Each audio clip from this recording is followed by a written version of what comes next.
అందరికీ నమస్కారం అండి. జై శ్రీమన్నారాయణ. నేను మీ శ్రీదేవి తొట్టెంపూడి. మన విశాఖపట్నంలో ఇసుక కొండపై ఉన్న 200 సంవత్సరాల పురాతన రమాసహిత సత్యనారాయణ స్వామి దేవాలయం విశాఖపట్నంలో ముఖ్యమైన 4-5 దేవాలయాలలో ఒకటి అని ఎంతమందికి తెలుసు? 5 ప్రదక్షిణాలు చేసి 5 ఒత్తుల దీపం వెలిగించి 5 పౌర్ణములు ఏ ఆటంకం లేకుండా భక్తి శ్రద్ధలతో స్వామిని దర్శించగలిగితే మనం కోరిన కోరికలన్నీ తీర్చే ప్రత్యక్ష నిదర్శనం ఆయనేనని చెప్పటానికి నేను కూడా ఒక నిదర్శనం. ఉన్నత విద్య, ఉద్యోగం, వ్యాపారం, వివాహం, సంతానం, ఆరోగ్యం, ఉన్నత పదవులు, మనశ్శాంతి, రాజకీయాలలో అభివృద్ధి, దేనికోసమైనా 5 పౌర్ణములు ఆటంకం లేకుండా మీరే అడిగి చూడండి. నా పర్సనల్ ఎక్స్పీరియన్స్తో పాటు నా ఫ్రెండ్స్ని కూడా పరిచయం చేశా స్వామికి. ఇప్పుడు ఇంకా తెలియని వాళ్ళకి కూడా పరిచయం చేద్దామని ప్రయత్నిస్తున్నా. దేవుడు వరమిచ్చిన పూజారి వరమివ్వాలి అంటారు కదా మన పెద్దలు. ఈ గుడిలో స్వామితో పాటు ఇక్కడ ఆచార్యులు గారు కూడా చాలా ప్రత్యేకం. ఆయన గొంతు ఎత్తి మంత్రం చదివితే మనం గుడిలో విన్న మంత్రం ఇంటికి వెళ్ళే వరకు చెవుల్లో మారు మోగాల్సిందే. అయితే ఈ గుడి గురించి, స్వామి గురించి ఆయన్నే అడిగి తెలుసుకుందామా మరి? జై శ్రీమన్నారాయణ. ఆపదామపహర్తారం దాతారం సర్వసంపదాం లోకాభిరామం శ్రీరామం భూయో భూయో నమామ్యహం. ఆ దేవదేవుడు, అనంతకోటి బ్రహ్మాండ నాయకుడు, ఆది మధ్యాంతరహితుడైనటువంటి శ్రీమన్నారాయణుడు కలియుగ అవతారం సత్యనారాయణ స్వామి వారు. ఇక్కడ సత్యనారాయణ స్వామి వారు సుమారు 200 సంవత్సరాల క్రితం నుంచి ఈ దేవాలయం ఉన్నదని చరిత్ర చెబుతున్నది. విశాఖపట్నానికి ముఖ్యమైనటువంటి ప్రధానమైన దేవాలయాలు సుమారు 4 నుంచి 5 దేవాలయాలు ఉన్నాయి. అందులో ఒకటి ఈ దేవాలయం. ఈ సత్యనారాయణ స్వామి వారు చాలా మహిమాన్వితుడు అనడానికి ఒకటి, స్వామి ప్రత్యక్షంగా వెలిసిన దేవాలయాలు కొన్ని ఉంటాయి. అలాగనే మానవ మాతృలు మనలాంటి వాళ్ళని ప్రతిష్ఠ చేసేటువంటి కొన్ని దేవాలయాలు ఉంటాయి. అంతకన్నా మించి ఏంటంటే పెద్ద పెద్ద ఋషిపొంగువులు కావచ్చు, సిద్ధి పురుషులు కావచ్చు, చేసే ప్రతిష్ఠ కావచ్చు దేవాలయాలు కొన్ని ఉంటాయి. అందులో ఇప్పుడు నేను చెప్పేటువంటిది సీతారాం బాబాజీ అనే ఒక సిద్ధి పురుషుడైన ఆయన ఉత్తర భారతదేశానికి చెందినవాడు కారణం చేత అప్పటి కాలంలో దక్షిణాదిలో ఎక్కడా కూడా పాలరాయి విగ్రహాలు అనేవి ఎక్కడ లేవు. ఇప్పుడు విరివిగా విగ్రహాలు కానీ పాలరాయి కానీ దొరుకుతున్నది. అప్పటి కాలంలో ఆ పాలరాతి విగ్రహాలు సత్యనారాయణ స్వామి వారు, రమాదేవి అమ్మవారి విగ్రహాలు తీసుకొచ్చి ప్రతిష్ఠ గావించారని ఒక చరిత్ర. ఈ ప్రతిష్ఠ కూడా ఈ దేవాలయ నిర్మాణం కూడా గావించడం జరిగింది. ఆయన ఈ దేవాలయ నిర్మాణం గావించడం కోసం అని చెప్పేసి సుమారు మన విశాఖపట్నంలో ఏవిఎన్ కాలేజీ తాలూకా స్థలదాతలు అంకితం భానోజీరావు గారు తాలూకా పూర్వీకులు 9 ఎకరాల కొండ స్థలాన్ని స్వామికి ఇచ్చారని, ఆ స్థలంలో ఈ సీతారాం బాబాజీ గారు ఒక దేవాలయం నిర్మాణం గావించారని ఉంది. ఆ దేవాలయం కూడా ఆయనకు ఎలా కట్టారు అంటే పూర్వీకులు చెప్పేవారు, ఆ రోజు కూలి పని చేసుకునేటువంటి వాడికి ఆ మాత్రం ఇసుక చేతిలో పెడితే అది వాళ్ళకి ఆ రోజు కూలి డబ్బులు అయిపోయేట. అంత మహిమాన్వితుడు ఆయన. ఆయన గావించిన యంత్రస్థాపన కారణం చేత, భగవంతుడి తాలూకా అనుగ్రహం చేత ఇవాళ ఈ దేవాలయం దినదినాభివృద్ధి చెందుతూ బాసిల్లుతూ ఉన్నది. అసలు మొట్టమొదటి తీసుకుంటే ఈ దేవాలయానికి కొండ పేరు ఇసుక కొండ అంటారు. ఈ ఇసుక కొండ అంటే పూర్వకాలంలో ఇంతవరకు సముద్రం ఉండేది విశాఖపట్నంలో, అందుచేత ఇదంతా ఇసుకమయం. ఆ తర్వాత బాబాజీ గారు దేవాలయాన్ని ప్రతిష్ఠ గావించారు కాబట్టి బాబాజీ కొండ అన్నారు, రెండో పేరు వచ్చింది బాబాజీ కొండ. కానీ ఇక్కడ సత్యనారాయణ స్వామి రమాదేవి దేవాలయం కొండ అని ఎవరు అనరు దీన్ని. బాబాజీ కొండ అన్ను ఇసుక కొండ అన్నవి దీని తాలూకా దీని అడ్రస్ సంబంధించిన విషయం ఇది. అయితే ఇలా జరుగుతున్న సందర్భంలో ఈ దేవాలయంలో ఆయన ప్రవేశపెట్టినటువంటివి కొన్ని ఉన్నాయి. ఇది శ్రీ వైష్ణవ దేవాలయాలు. ఈ దేవాలయం అనేదిలో 3 భాగాలు ఉన్నాయి ఇంకా మనకి. ఒకటి మందిరాలని, ప్రార్థనా మందిరాలని, దేవాలయాలని, ప్రపన్నత కలిగిన దేవాలయాలని, ఇలాగ 3-4 కేటగిరీస్ దేవాలయాలు మనకున్నాయి. 4వ కేటగిరీ మొట్టమొదటిది ప్రతిష్ఠ, స్వామి ఆయనంతా ఆయన వెలిసిన క్షేత్రాలు, స్వయంభూ అంటా వాటిని.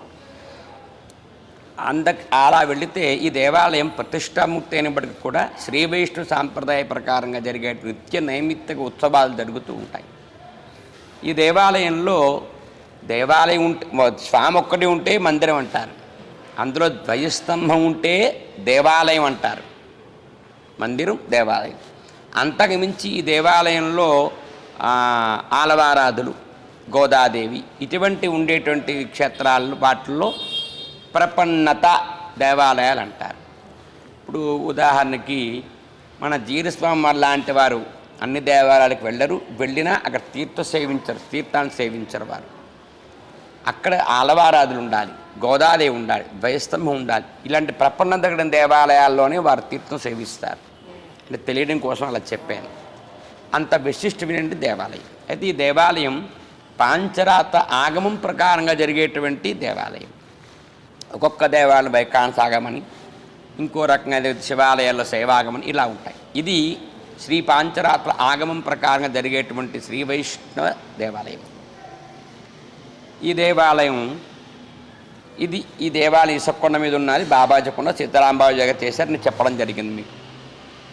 ఈ దేవాలయాన్ని 86వ సంవత్సరంలో ఇది హైదరాబాద్ బిర్లా టెంపుల్ విధంగా తీర్చిదిద్దాలని ఒక పెద్ద ఆయన ఎంకేఆర్ వినాయక్ గారిని మా ఎండోమెంట్ కమిషనర్గా వచ్చినప్పుడు ఆయన గతంలో విశాఖపట్నంలో కలెక్టర్గా చేశారట.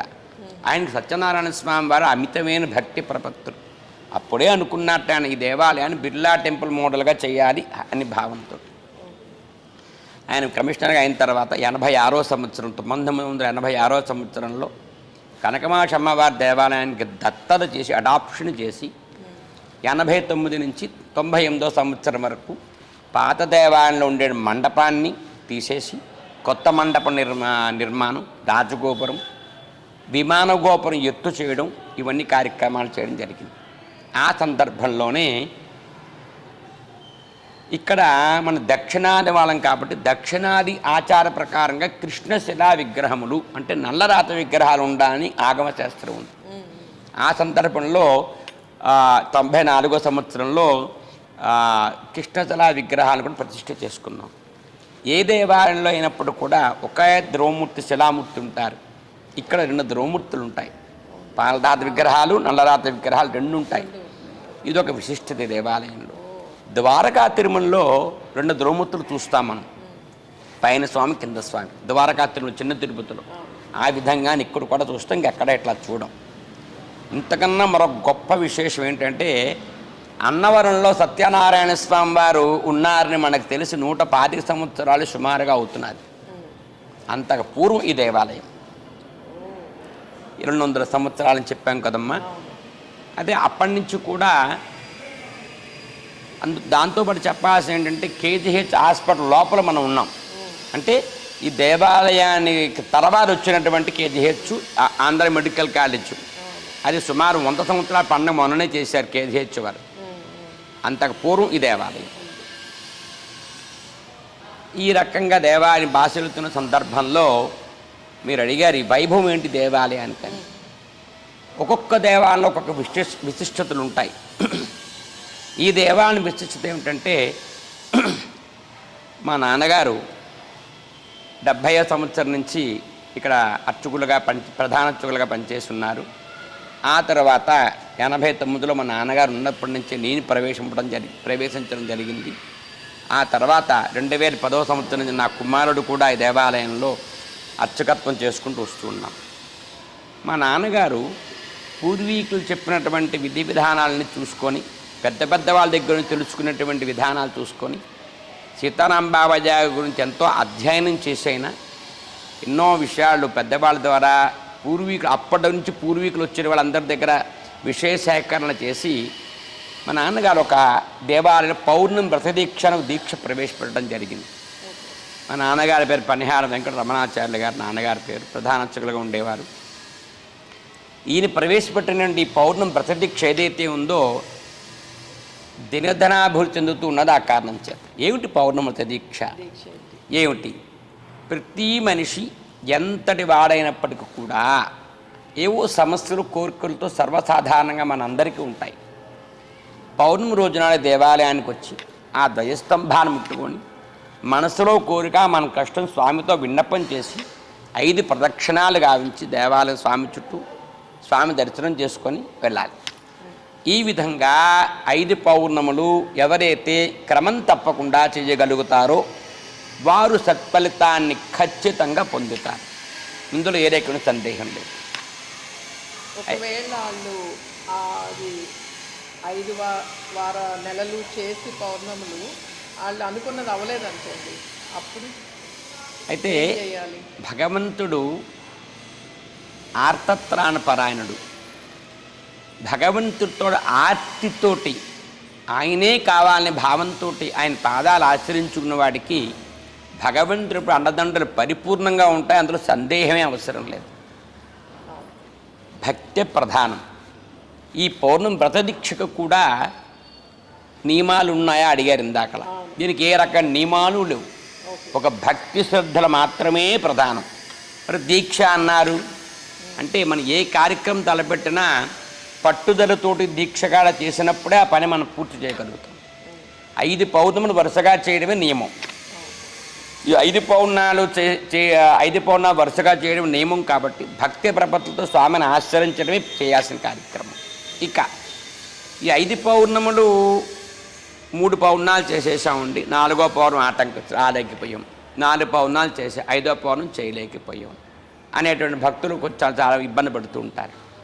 ఇవన్నీ కూడా క్యాజువల్గా వచ్చి వెళతాము, మరో భావంతో వచ్చేటట్టు వెళతామంటే పూర్తి చేయలేరు. భగవంతుడి మీదే ఆ భారం కూడా వదిలిపెట్టాలి. సంకల్ప బలంతో భగవంతుడిని ఆశ్రయించుకొని ఈ 5 పౌర్ణాలు నువ్వే జరిపించుకోవయా అని ఆయనకే మనం పెట్టుకోవాలి. ఆయన నడిపిస్తాడు. 5 పౌర్ణాలు కానీ ఒక మారు చేసి వెళ్ళిన భక్తుడికి 6వ పౌర్ణం నుంచి మళ్ళీ మీరు రండి అని మనం పిలవక్కర్లేదు. ఆ రుచి తెలుస్తుంది, స్వామి తాలూకు వైభవాన్ని తెలుస్తుంది. కాబట్టి జీవితంలో పౌర్ణమి నాడు రాకుండా వారు ఉండలేరు. అలాంటి భక్తులు మేము ఎంతో మందిని చూస్తున్నాం. నేను కూడా ఒకదాన్ని దాంట్లో. అమ్మా చాలా సంతోషం అమ్మా. అయితే ఈ పౌర్ణమి వ్రత దీక్షలోని దూర ప్రాంతాల నుంచి ఉంటారు. వాళ్ళ పిల్లల కోసమను, లేకపోతే వాళ్ళ చదువుల విషయం కావచ్చు, అయితే వివాహ అండి అమెరికా నుంచి అక్కడి నుంచి కూడా ఈ 5 పౌర్ణముల కోసం అని వచ్చి వెళ్తారు అనేది. అవునమ్మా. అది నేను ఇక్కడ హైదరాబాద్ నుంచి బెంగళూరు నుంచి వచ్చి వెళ్తారు అనేది నేను చూశాను కళ్ళారా. అమ్మా అమెరికా నుంచి కూడా వచ్చి వెళ్ళారు. వేరే దేశాల నుంచి కూడా ఈ 5 పౌర్ణముల కోసం రిజర్వేషన్లు ముందే చేయించుకొని వచ్చి వెళ్ళారు అనేది నేను విన్నాను. అవునమ్మా, వాస్తవం. వాస్తవం అది. ఇక్కడ స్వామి వైభవం అత్యద్భుతం. అది అనుభవించిన వాడికే తెలుస్తుంది. కాబట్టి ఈ చుట్టుపక్కల ప్రాంతాలు అంటే సుమారు ఈ 3 ఉత్తరాంధ్ర జిల్లాలు కావచ్చు, అక్కడ కృష్ణా, గుంటూరు వగేరాలు కావచ్చు, అనంతపురం, బెంగుళూరు, హైదరాబాదు, విజయవాడ, ఇంక చెప్పడానికి లేదు. విశాఖపట్నం నుంచి వచ్చే భక్తులు ఒక 10% మాత్రమే ఉంటే బయట నుంచి వచ్చేవాళ్ళు 90% ఉంటారు ఈ దేవాలయంలో. అదొక గొప్ప విశేషం. మీరు హైదరాబాద్ వచ్చేటువంటి గోదావరి కావచ్చు, ఒకప్పుడు ట్రైను, ఇప్పుడు ఫ్లైట్లో కూడా మ్యాక్సిమం సగం మంది భక్తులు ఇక్కడికి వచ్చేవాళ్ళ భక్తులే ఉంటారు. అది భక్తులు చెప్పుకుంటే మేము ఆనందిస్తూ ఉంటాం. మేము అంతటి వైభవం ఈ స్వామి. ఇలా జరుగుతున్న సందర్భంలో ఈ దేవాలయంలో ప్రతినిత్యం వ్రతాలు ఉంటాయి. ఈ వ్రతాలు కూడా మా గొప్ప మేము చెప్పుకోకూడదు, కానీ అత్యంత వైభవంగా జరుగుతాయి వ్రతాలు ఇక్కడ. ఆ భక్తుడు వచ్చిన భక్తుడిని ఆనందంతో తృప్తితో పంపించాలని కాన్సెప్ట్ మాది. ఆ విధంగానే చేస్తున్నాం. భక్తుల అనుభూతిని చెందుతున్నారు. ఇది విషయం భక్తాల విషయంలో. ఇక నిత్య నైమిత్తిక ఉత్సవాదులు జరుగుతూ ఉంటాయి. ఇప్పుడు ఈ 5 పౌర్ణములు చేసినాక కంపల్సరీ వ్రతం చేసుకోవాలంటారా? నియమం ఉన్నదమ్మా. 5 పౌర్ణాలు ఆయన ప్రీతి కదమ్మా. సత్యదేవుడి వ్రతం అనేది ఒక కష్టంలో కావచ్చు, ఒక సుఖంలో కావచ్చు, బాధ కలిగినప్పుడు కావచ్చు, ఒక కోరికతో కావచ్చు, సందర్భంలో చేసేటువంటి అత్యద్భుతమైన మహిమాన్వితమైన వ్రతం సత్యనారాయణ వ్రతం. ఇప్పుడు నేను 5 పౌర్ణములు చేశాను, నా భర్తకు కుదరలేదు రావటానికి, వ్రతం అట్లా ఆడవారు ఒక్కరు కూడా కూర్చుని చేసుకోవడానికి అభ్యంతరం. ఎందుకంటే మన కథలో చెప్తున్నాం కదమ్మా, బ్రహ్మ క్షత్రియ వైశ్య శూద్రాది 4 వర్ణముల వారి వ్రతం చేసుకోవచ్చు. కడకు స్త్రీలు కూడా జరిపించుకోవచ్చు. ఎందుకని ఈ వ్రతం కూడా ఒక నియమం ఉన్నది ఉండోయ్. ఇవాళ వ్రతం రేపు చేసుకుంటా అనుకున్నాం కదా, అది ఒక చూద్దాంలే, 4 రోజుల తర్వాత చేద్దాం, 2-3 నెలల తర్వాత చేద్దాం, వచ్చే సంవత్సరం కార్తీక మాసంలో చేసుకుందాం అనడాన్ని వాయిదా వేయడానికి లేదు. ఆయన ఒప్పుకోరు. ఎప్పుడు అనుకున్నామో అప్పుడే చెయ్యాలి. ఈ వ్రతానికి నియమం లేదు, ఈ రోజే చెయ్యాలి నియమం లేదు. అయితే మన కథలో చెప్తారు, ఏకాదశి పౌర్ణమి రోజుల్లోని మా సంక్రమణ తిథుల్లోని చేసుకోవాలని చెప్తారు. కానీ నీకు ముందు మీకు చెప్పిన విధంగా ఏ కష్టం వచ్చినా, ఏ సుఖం వచ్చినా, బాధ కలిగిన తక్షణం చేయాల్సిన వ్రతం సత్యనారాయణ వ్రతం. మన సాంప్రదాయ ప్రకారంగా కొన్ని వ్రతాలు మనం చేసుకోవాలనుకుంటే, ఒక ఉదాహరణకి వినాయక చవితి ఉన్నది, అది భాద్రమాసంలో వచ్చేటువంటి చవితి నాడు చేయాలి. కృష్ణాష్టమి ఉన్నది, అది శ్రావణ మాసంలో బహుళ అష్టంలో చేసుకోవాలి. అలాగే వరలక్ష్మి వ్రతం ఉన్నది, దానికి నేము ఉన్నది, శ్రావణ మాసంలో వచ్చే 2వ శుక్రవారం చేసుకోవాలి. అలాగే అనంత పద్మనాభ చతుర్దశి వ్రతం ఉన్నది, అది భాద్రపద మాసంలో పౌర్ణమి చతుర్దశి నాడు. ఇలా కొన్ని నియమాలు, కొన్ని వ్రతాలు. ఈ వ్రతాన్ని నియమం లేదు, ఎప్పుడు అనుకుంటే అప్పుడే చేయాలి. అంత మోస్ట్ పవర్ఫుల్ వ్రతం ఈ సత్యనారాయణ వ్రతం. ఇక దేవాలయంలోకి వస్తే ఈ విశేషంగా స్వామివారి బ్రహ్మోత్సవాలు, కళ్యాణ మహోత్సవాలు జ్యేష్ఠ శుద్ధ దశమి లగాయతు బహుళ పాడ్యం వరకు జరుగుతాయి. సుమారు 7 రోజులు, 5 రోజులు దీక్షతో చేయడం జరుగుతుంది. అత్యంత వైభవంగా జరుగుతాయి కళ్యాణోత్సవాలు.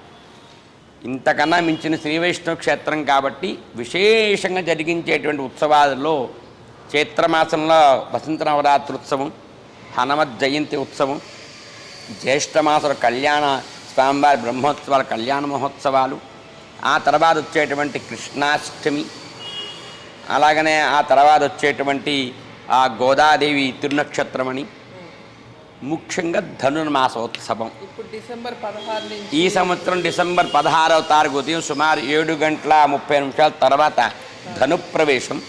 ఆ రోజు నుంచి మళ్ళీ భోగి పండగ రోజు వరకు కూడా ఈ 30 రోజులు కూడా చేయడం జరుగుతుంది. ఈయన విష్ణు అవతార శ్రీమన్నారాయణుడు కదండి. సత్యనారాయణ స్వామి అంటే లక్ష్మీనారాయణులు అంటున్నాం కదా. కాబట్టి ఈ ధనుర్మాసోత్సవాలు శ్రీ వైష్ణవ క్షేత్రంలో చాలా విశేషంగా చేస్తారు. ఈ దేవాలయం కూడా అప్పటి నుంచి కూడా యథావిధిగా అద్భుతంగా జరిపిస్తూ ఉన్నాం.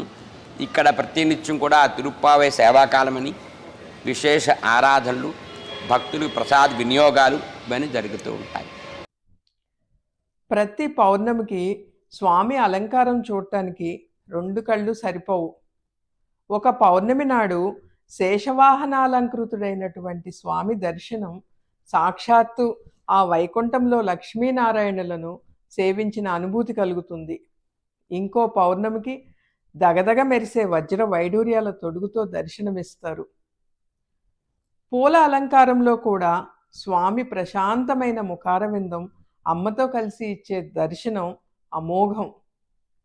గరుడ వాహనం మీద స్వామి దర్శనం చేసుకుంటే పునర్జన్మ ఉండదని, సమస్త పాపాలు నశించిపోతాయని అందరికీ తెలిసే ఉంటుంది కదా. ఈ గుడిలో స్వామి ప్రత్యేకించి గర్భాలయంలో గరుడ వాహనం మీద దర్శనమిస్తారు. ఇది ఒక ప్రత్యేక అనుభూతి.